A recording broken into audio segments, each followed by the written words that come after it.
안녕하세요. 여배우의 책방의 달세뇨입니다. 오늘 달세뇨가 읽어드릴 신간 도서는 체인지업 복수에서 펴낸 그때 아이에게 이런 말을 했더라면 입니다.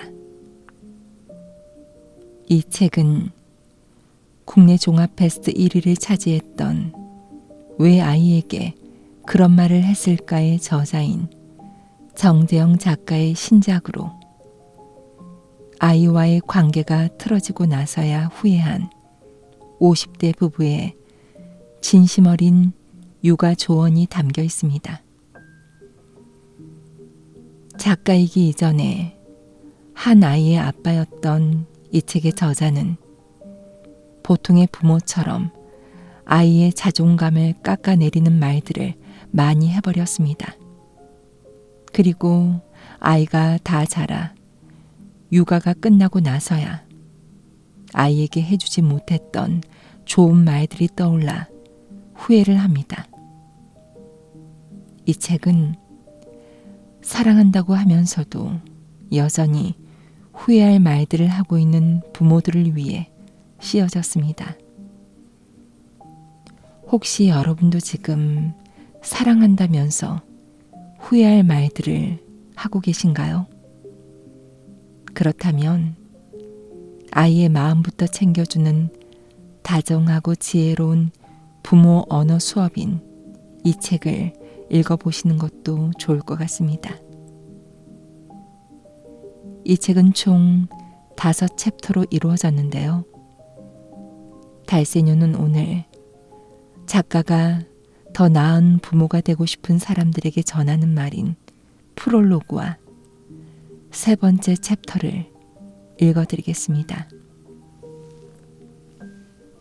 그럼 달세뇨가 읽어드리는 그때 아이에게 이런 말을 했더라면 시작하겠습니다.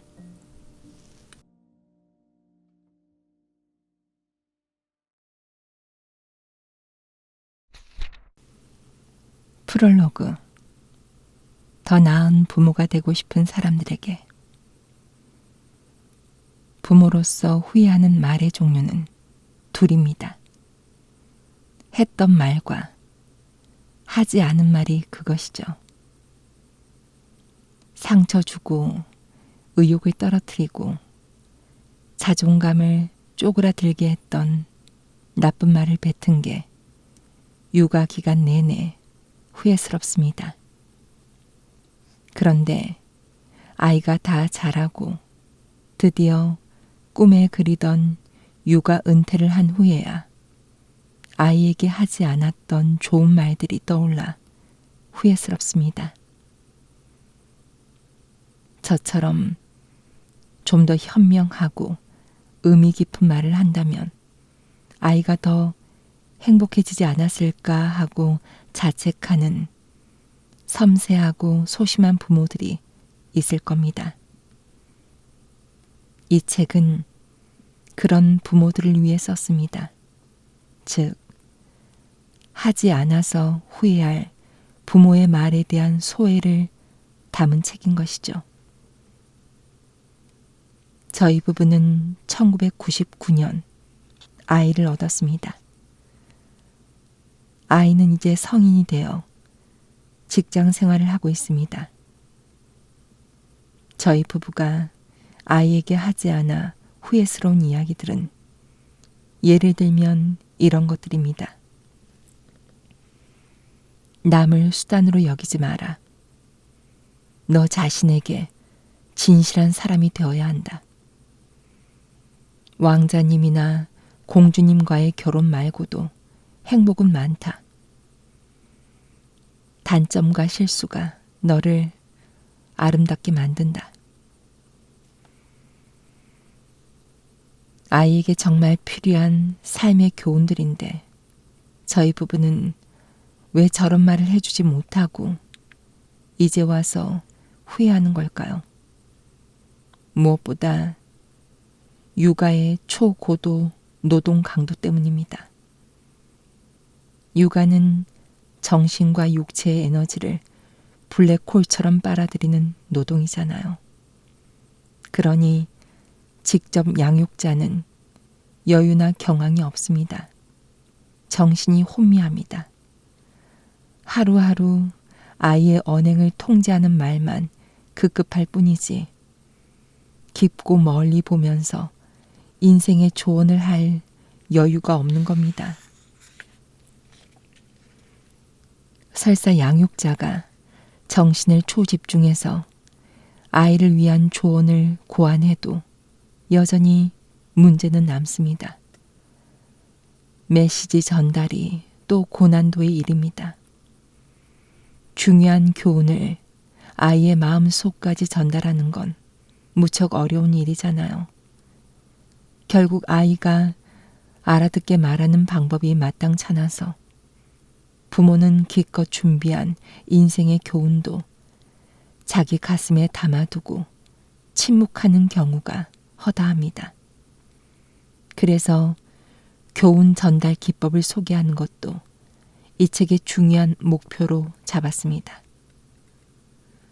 스토리텔링을 통해서 부모의 생각을 아이에게 전달할 수 있습니다. 특히 익숙한 동화를 활용하는 방법이 좋습니다. 예를 들어서 사람은 외모에 상관없이 모두 아름답다는 말을 아이에게 해준다고 아이가 납득하거나 가슴에 새기지는 못합니다. 그 대신 백설공주의 키 작은 친구들이 얼마나 이타적이고 훌륭한 인격체인지 설명해 주면 어떨까요? 아이들은 모든 사람은 외모와 무관하게 아름답다는 사실에 깊이 공감할 가능성이 높아집니다. 또 힘든 일을 겪어야 성장한다는 교훈을 아이에게 들려줄 때도 마찬가지입니다. 교훈만으로는 설득력이 없습니다. 대신 스토리에 녹여서 이야기해야 하죠. 가령 힘든 일을 겪은 후에 더욱 성장하고 행복해진 신데렐라, 백설공주, 야수, 알라딘, 곰돌이 푸 등을 예시한다면 메시지 전달력이 급상승할 겁니다. 그러니까 이 책의 각절은 두 부분으로 구성됩니다. 아이를 위한 인생 교훈과 동화를 이용한 교훈 전달법이 모든 절의 구성인 것이죠.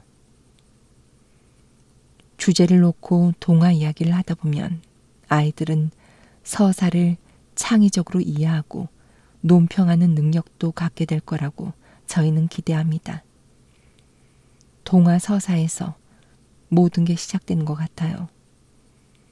아이의 자기 개념과 인생관과 세계관까지 모든 것이 동화 서사를 재료로 만들어진다는 것이죠. 때문에 부모님과의 동화 대화는 아이들에게 특별하고 결정적인 시간일 게 분명합니다.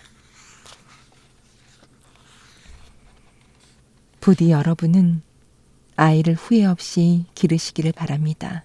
라고 흔한 덕담을 하진 않겠습니다.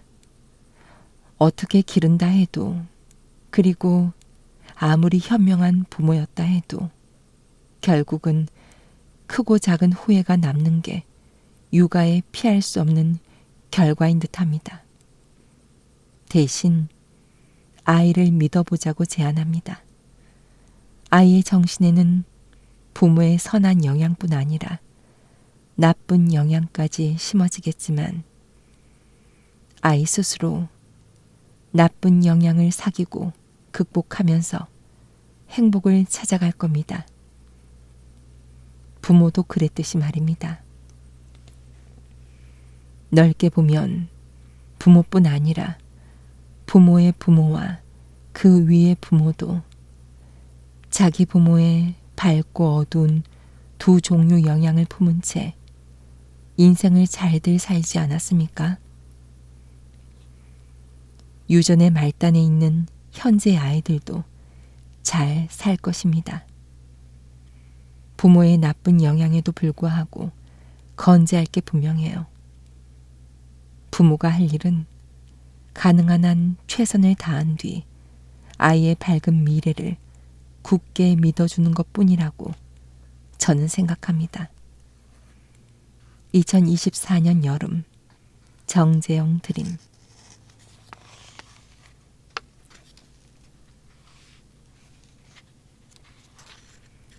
챕터 3.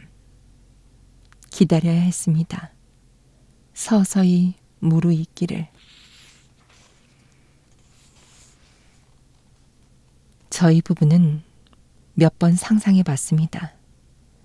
친구들과 다투어서 괴로워하거나 시험 성적이 나빠서 울상이었던 우리 아이에게 이런 말을 해줬다면 얼마나 좋았을지.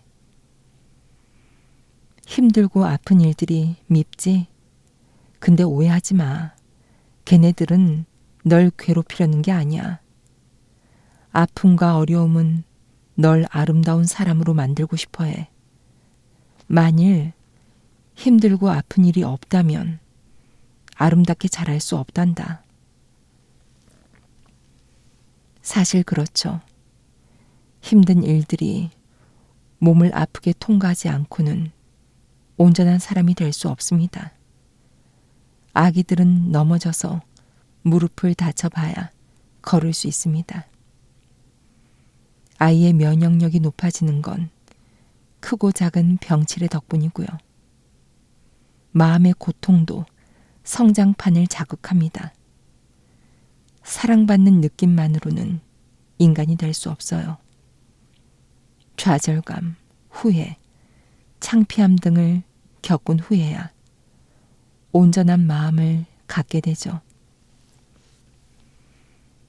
사람은 아픔을 겪어야만 아름다운 존재가 됩니다.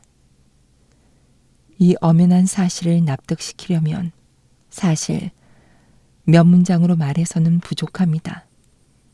이야기가 필요합니다. 그래야 아이가 이해하고 기억도 하게 될 것입니다.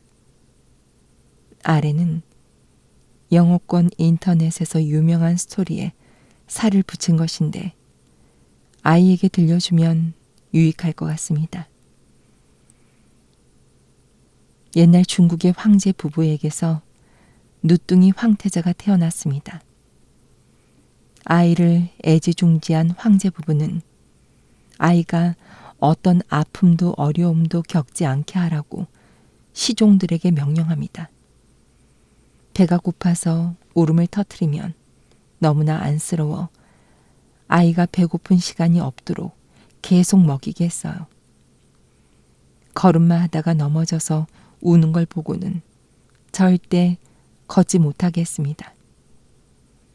아이가 글 공부를 하다가 너무 어렵다며 눈물을 흘리자 이번에는 절대 글을 읽지 못하게 했습니다.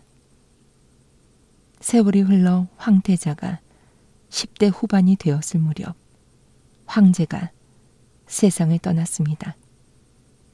그러나 황태자는 황제의 자리에 오를 수 없었습니다. 쉴 새 없이 먹은 황태자는 거대한 하마 같은 몸을 가졌고 업혀만 다녔기 때문에 커서도 한 걸음도 걷지 못했고 글 읽고 생각하는 힘도 전혀 없는 황제를 반길 사람은 백성과 신하 중에 단 한 명도 없었습니다. 황태자는 깊은 숲 작은 집에 누워서 먹기만 하며 남은 생을 보내게 되었습니다. 아이에게 이런 질문을 던지면서 대화를 이끌어 보세요. 황제 부부가 자기 아이를 행복하게 했니? 불행하게 했니? 아주 불행하게 만들었어요. 황제 부부가 어떤 잘못을 했다고 생각하니? 아기를 지나치게 보호한 거요. 그렇지. 배고픈 고통, 넘어지는 아픔, 공부하는 고통을 못 느끼게 했던 게 큰 잘못이었어. 황제 부부는 아이를 고통에서부터 과보호했기 때문에 아이를 더없이 불행하게 만들었습니다. 아이를 너무나 사랑했기 때문에 불행에 빠뜨린 황제 부부는 참으로 어리석은 부모였습니다. 아픔 없는 인생은 너무 달콤해서 문제입니다. 매일 아침부터 저녁까지 달달한 사탕과 아이스크림과 케이크만 계속 입에 우겨 넣는 것과 똑같죠. 아이는 허약해질 겁니다. 몸과 마음이 망가지고 성장하지도 못합니다. 아이들에게 필요한 것은 맵고 쓴맛입니다. 위 이야기를 통해 그 사실을 설득할 수 있을 겁니다. 물론 동화 이야기를 해도 좋겠죠. 동화 속 주인공들은 대개 어려움을 극복하고 훌륭한 사람으로 성장합니다. 동화 속 주인공들이 극복한 불행 혹은 어려움을 저희 부부가 분석해 봤습니다. 종류가 참 많은데 여기서는 8가지만 꼽겠습니다. 첫째, 미움과 증오심. 잠자는 숲속의 공주, 11명의 백조 왕자를 구한 엘리제. 두 번째, 나쁜 이들의 속임수. 파란 수염과 결혼한 막내딸, 마녀의 거짓말에 속았던 라푼젤. 세 번째, 외모에 대한 편견. 미운 아기오리, 개구리 왕자, 야수. 네 번째, 차별과 박해. 혼자 집안일을 떠하는 신데렐라. 몸이 작아서 함부로 취급된 엄지공주. 다섯 번째, 나태한 마음. 배짱이가 놀아도 열심히 일했던 개미. 아기 돼지 삼형제 중 막내 돼지. 여섯 번째, 두려움. 무서웠지만 거인의 성으로 갔던 잭. 캄캄한 숲속에서도 용기를 낸 헨젤과 그레텔. 일곱 번째, 이기심. 스크루지, 이기적인 거인. 여덟 번째, 낮은 자존감. 미운 아기 오리. 마법사 오즈를 찾아간 겁쟁이 사자. 대부분의 주인공들이 외부와 내면에서 비롯된 어려움에 맞닥뜨리는 게 공통점이죠. 또 다른 공통점도 있어요. 처음에는 당황하고 힘들어하지만 결국은 어려움을 넘어서 아름다운 사람이 된다는 겁니다. 어려움 극복이 성장의 필수 조건이란 사실을 가르치려면 정교한 질문이 필요합니다. 이렇게 물어보면 될 것 같아요. 구두쇠 스크루지가 좋은 사람이 됐네. 그러기 위해서 무엇을 극복했다고 생각하니? 욕심인가요? 훌륭하다. 욕심 맞아. 이기심이라고 해도 되겠고. 스크루지는 과거와 현재에 끌려다니며 고생한 끝에 하나를 극복했어요. 바로 이기심 혹은 욕심입니다. 그걸 이겨냈더니 이웃의 사랑을 받는 사람으로 변했습니다. 신데렐라는 차별을 견디고 이겨낸 끝에 사랑하는 사람을 만났습니다. 엘리제는 오빠 11명에게 입힐 옷을 짜면서 무척 고생했죠. 그 어려움을 이긴 후에 오빠들을 저주에서 풀려나게 했습니다. 마법사 오즈를 찾아갔던 사자는 자신이 겁쟁이라고 믿었어요. 자존감이 낮았던 거죠. 그런데 알고 보니 자신은 용기가 넘치는 멋있는 사자였습니다. 그렇게 낮은 자존감을 극복한 후 사자는 위험 있는 동물의 왕이 됩니다. 어렵지 않거나 힘들지 않은 인생은 없죠. 삶의 고통은 인간의 숙명이어서 우리 아이도 피해갈 수 없어요. 작고 순진무구한 아이도 내적 외적 고통을 통과해야 하는 겁니다. 안타까운 부모가 해줄 수 있는 말은 두 가지인 것 같아요. 첫째, 어렵고 힘든 일은 영양제 같아서 겪고 나면 튼튼하고 멋있는 사람이 된다는 낙관적 사실을 알려줄 수 있어요. 두 번째로는 편히 쉬면서 낙관적 시각과 생동하는 에너지를 되찾을 수 있게 도와주는 겁니다. 물론 쉽지 않은 과제입니다. 그런데 그런 어려움을 극복하고 나면 부모들도 역시 아름다운 사람으로 성장할 수 있을 겁니다. 노력과 지혜가 부족했던 저희 부부는 양육 졸업식 무렵 충분히 아름다워지지 못했지만 여러분은 다르기를 기원합니다.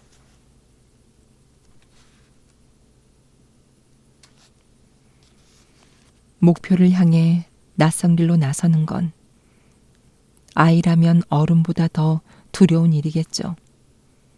그러니 부모가 말해줘야 합니다. 목표를 이루지 못할 것 같아서 무서워?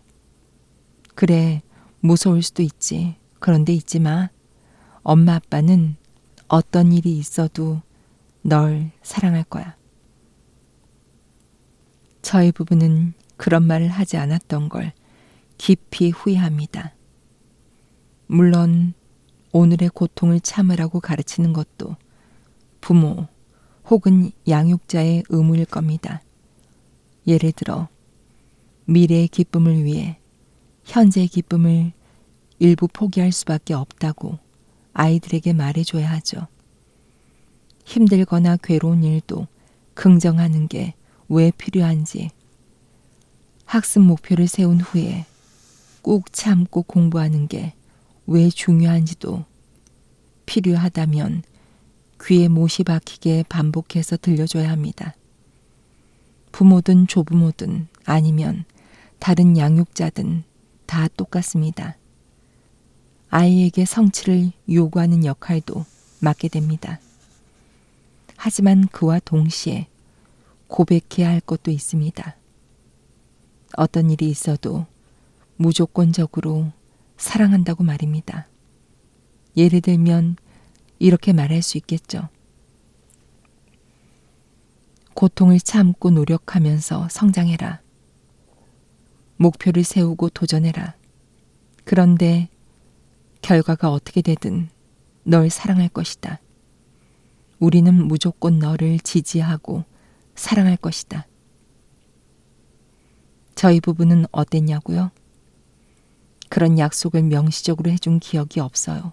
그렇다고 그 목표를 이루지 못하면 너를 미워할 거야 라고 협박할 정도로 독한 부모도 아니었죠. 대신 침묵으로 겁을 줬던 것 같아요. 말은 안 했지만 표정과 어조로 이런 메시지를 보냈던 겁니다.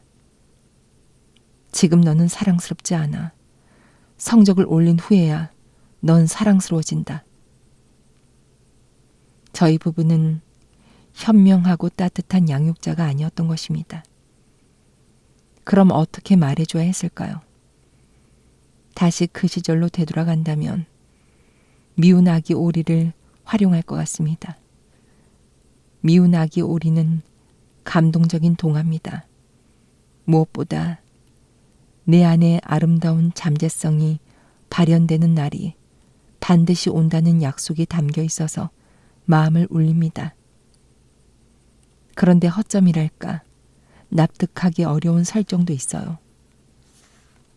꼭 백조가 되어야만 행복할까요? 백조가 아닌 오리들은 평생 불행을 감내해야만 하는 불쌍한 존재인가요? 아이들과 이렇게 묻고 답하면 좋을 것 같아요. 만일 미운 아기 오리가 커서 백조가 아니라 여전히 오리였다면 불행했을까? 조금 슬펐을 것 같아요. 꼭 백조여야 행복할 수 있는 걸까? 오리로 살아도 행복이 있지 않았을까? 미운 아기 오리는 자신이 백조라는 걸 알고는 깜짝 놀라죠. 자신에게 감동하고 자부심과 자기 사랑도 느꼈던 것 같습니다. 그런데 여전히 오리였다면 어땠을까요? 자신을 괴롭힌 형제들과 똑같이 보통의 오리였다면 자부심과 자기 사랑을 느끼면 안 되는 걸까요? 백조처럼 날개와 목이 길어야 자기 사랑의 자격이 생기나요?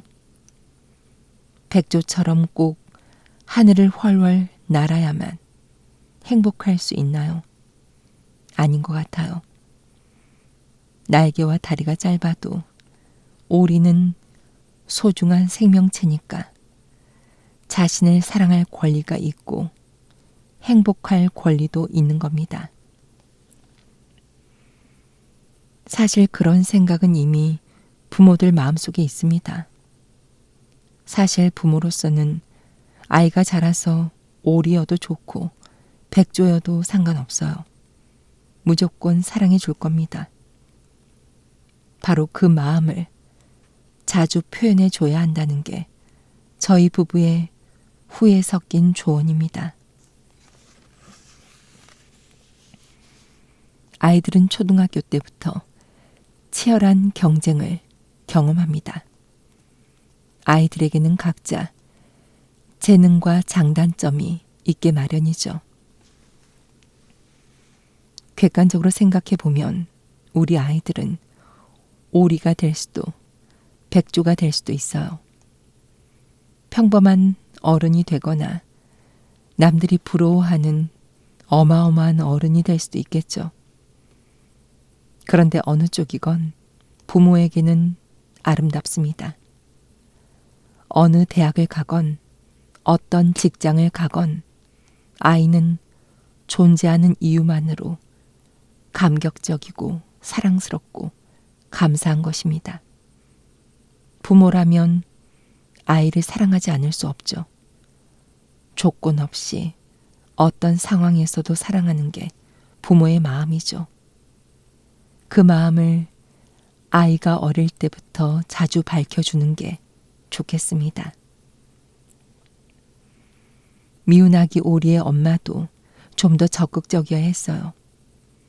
미운 아기 오리에게 언어적, 물리적 폭력을 가했던 그 못된 농장 동물들에게 이렇게 외쳤다면 더 좋았을 겁니다.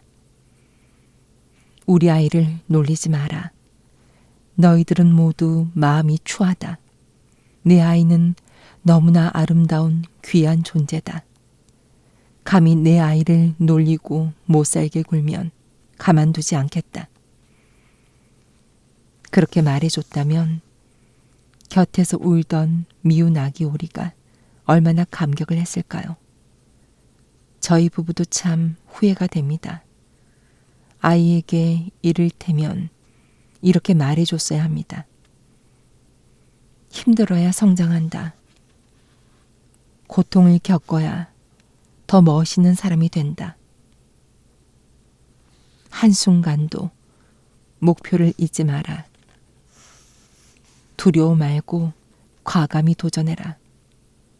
그런데 네가 실패를 해도 아무 상관없다. 엄마 아빠는 이 세상에 가장 아름다운 너를 무조건 사랑해 줄 것이다. 어렵지 않은 말이고 아이가 평생 기억할 감동적인 말인데 왜 그땐 아이에게 이 말을 들려주지 않았을까요? 모든 아이에게는 큰 잠재력이 있죠. 사업가, 인문학자, 과학자, 연예인, 예술가, 회사인 등이 될 능력이 잠재되어 있는 것입니다. 그 잠재력이 실현되는데 가장 필요한 것은 자신감일 겁니다. 스스로를 믿어야 합니다. 자신에게 거대한 잠재력이 응축되어 있다는 사실을 뜨겁게 신뢰해야 잠재력 실현에 유리합니다. 반대로 자신에게 잠재력 따위가 있을 리 없다고 불신하는 아이는 그나마 있던 잠재력도 모두 증발시키고 맙니다. 아이에게 이렇게 응원할 수 있겠습니다. 믿어보렴. 넌 아직 새싹이지만 수백 미터 키 큰 나무가 될 수도 있어. 네가 상상할 수 없을 정도로 큰 잠재력이 너에게 있어. 넌 모른다. 네 안에 얼마나 큰 가능성이 있는지 아직은 몰라. 자신의 가능성을 신뢰하는 건 꼭 필요합니다. 10여 년 전으로 돌아갈 수만 있다면 허수아비 이야기를 아이에게 해줄 겁니다. 오즈의 마법사에 등장하는 그 순하고 현명한 허수아비 말입니다. 도로시는 강아지 토토와 함께 길을 가다가 허수아비를 구조합니다. 허수아비는 막대에 끼워져 밭 한가운데 서 있었는데 도로시가 구해준 덕분에 겨우 땅에 발을 딛게 됩니다. 허수아비는 자존감이 무척 낮았습니다. 자신은 판단력도 사고력도 없는 바보라고 생각합니다. 자기에게 뇌가 없는 게 그 이유라고 믿죠. 그런데 허수아비는 바보가 아니었어요. 친구들과 여행을 하면서 점점 놀라운 능력을 발휘했어요. 도로시, 사자, 양철 나무꾼이 위기에 처하면 여러 번 묘안을 냈습니다. 마법사 오즈도 허수아비는 머리가 아주 좋다고 칭찬을 했습니다. 가장 놀란 건 허수아비 본인입니다. 상상도 못했거든요. 뇌가 없는 자신이 그렇게 똑똑하고 현명할 거라고는 꿈에도 생각 못했죠. 허수아비에게도 그가 알지 못하는 커다란 잠재력이 숨어 있었습니다. 잭과 콩나무의 잭은 자신이 거인과 싸워 이기는 영웅이 될 줄은 전혀 몰랐을 겁니다. 집안일이나 해야 했던 신데렐라도 왕비가 되어 세상의 존경을 받는 자신의 미래를 상상 못했겠죠. 현실의 인물 알베르트 아인슈타인도 비슷할 겁니다. 아인슈타인이 어릴 때는 천재 물리학자로 성장해서 인류 역사에 영원히 기록될 거라는 상상은 못했을 겁니다. 우리 아이에게도 엄청난 지능과 지혜가 잠재했을 가능성은 충분합니다. 그걸 믿게 도와주면 아이의 자신감이 높아질 테고 높은 자신감은 능력을 최대치로 발휘할 기회를 열어줄 것입니다. 부모가 할 첫 번째 일은 잠재력이 있다고 인정해 주는 것. 두 번째 일은 아이가 잠재력을 확인할 방법을 알려주는 것입니다. 이런 대화가 이루어지면 좋을 것 같네요. 부모님이 먼저 말합니다. 네 속에는 굉장한 잠재력이 있어. 어떤 잠재력이요? 그건 사실 엄마 아빠도 몰라. 언제 알게 되나요? 네가 실행을 하다 보면 알게 돼. 실행이요? 읽고 쓰고 생각해봐라. 또 친구들과 뛰어놀아라. 어려운 일을 시도해봐라. 그런 과정에서 서서히 알게 될 거다. 네가 어떤 재능을 가졌는지를 말이다. 경험과 실험을 통해 아이는 자기 잠재력을 알게 되고 그것을 발현할 기회를 갖게 됩니다. 그 전에 필요한 건 앞서 말했듯 자신감입니다. 이런 말을 자주 듣는 아이가 자신감을 갖게 될 것입니다. 너는 네 생각보다 훨씬 훌륭해. 그걸 잊지 마라. 너는 너의 예상보다 더 아름다운 인생을 살 거야. 반드시. 글을 쓰면서도 아쉽습니다. 무척이요. 저런 말을 아이에게 해줄 지혜나 여유가 왜 과거의 저희 부부에게는 없었을까요? 아이들이 낙관적인 자신감을 갖게끔 늦지 않게 도와주는 부모님이 되시라고 조심스레 조언드립니다. 저희 부부도 아이 앞에서 자주 다툼을 벌였습니다. 언성을 높이는 다툼도 분명히 있었지만 아마 작은 신경전은 기억할 수 없을 만큼 많았겠죠. 지금 생각해보면 부모가 다투면 아이에게 심리적 상처뿐만 아니라 인격적으로도 해를 끼치는 것 같아요. 자기만 옳다거나 자기만 옳아야 한다는 생각을 심어주는 게 문제입니다. 세상 모든 부부싸움은 거의 비슷하잖아요. 나는 옳고 당신은 틀렸다는 것입니다. 그렇게 주장하고 논쟁하는 모습을 자주 보여주면 아이는 자신만 옳다는 아집에 감염될 개연성이 높은 것 같습니다. 사람은 대개 자기가 옳다고 믿습니다. 자신의 판단이 정확하고 상식적이라고 가정합니다. 그게 나쁘다는 건 아닙니다. 한 가지 조건만 충족시킨다면 문제가 아닌 것 같아요. 자기만 옳다는 독선에 빠지지 않으면 되는 겁니다. 아이에게 이렇게 일러줄 수 있어요. 사람은 자신이 옳다고 생각한단다. 너도 엄마도 아빠도 친구도 다 자기가 옳다고 생각해. 자기가 옳다는 생각은 괜찮아.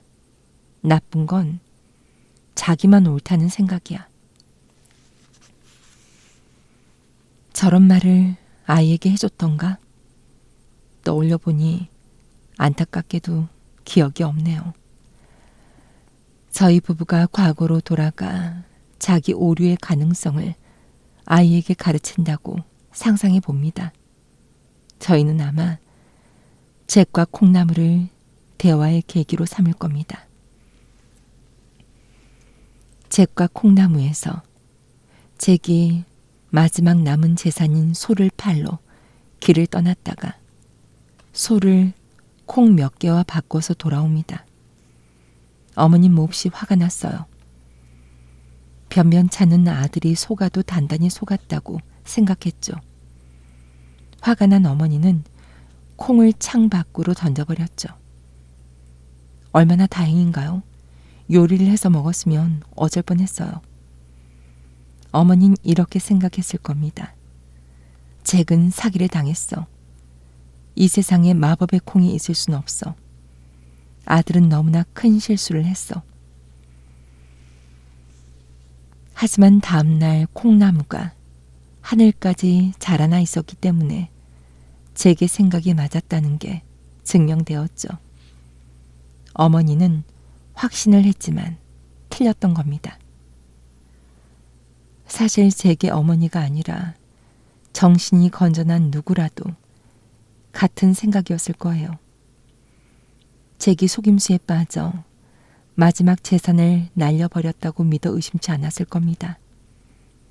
그런데 잭이 가져온 것은 마법의 콩이 맞았습니다. 소 한 마리보다 훨씬 값진 신기한 물건이었어요. 그때 어머니가 어떤 마음이었을까요? 부모님들은 아이에게 이렇게 질문하고 대화를 해보면 좋겠습니다. 어머니 생각과 달리 그 콩은 마법의 콩이었어. 그걸 모르고 잭을 야단치고 저녁까지 굶긴 어머니는 마음이 어땠을까? 많이 미안했을 것 같아요. 제게 엄마는 자기만 옳다고 생각한 게 잘못이었어. 누구나 자기 생각이 틀릴 수 있다는 걸 잊지 말아야 해. 엄마도 아빠도 너도 모두 똑같아. 물론 자기 주장을 자신 있게 밝혀야 합니다. 하지만 동시에 염두에 둬야 합니다. 내가 틀릴 수 있다는 사실을 말입니다. 그렇게 생각해야 사고가 유연해집니다. 사회성이 높아지고 갈등도 낮아집니다. 맞아요. 저희 부부가 하지 못한 말인 것 같습니다. 누구나 틀릴 수 있다. 그리고 좀 틀려도 괜찮다. 틀린 생각을 슬슬 고치는 게 인생의 과정이란다. 라는 말이요. 내가 옳다고 생각하는 건 인간의 본성에 가까워요. 앞서 이야기한 것처럼 내가 옳다는 생각 자체는 괜찮지만 오로지 나만 옳다고 생각하는 건 문제입니다. 누구나 틀릴 수 있잖아요. 그 사실을 무시하면 독선에 빠지게 됩니다. 내가 옳다고 믿으면서도 내가 틀릴 가능성도 인정하는 차원 높은 삶의 태도를 아이에게 가르쳐 준다면 아이의 사고가 유연해지고 삶도 부드러워질 것 같습니다. 저희가 아이를 기르는 동안에 알아차리지 못했던 사실이 있습니다.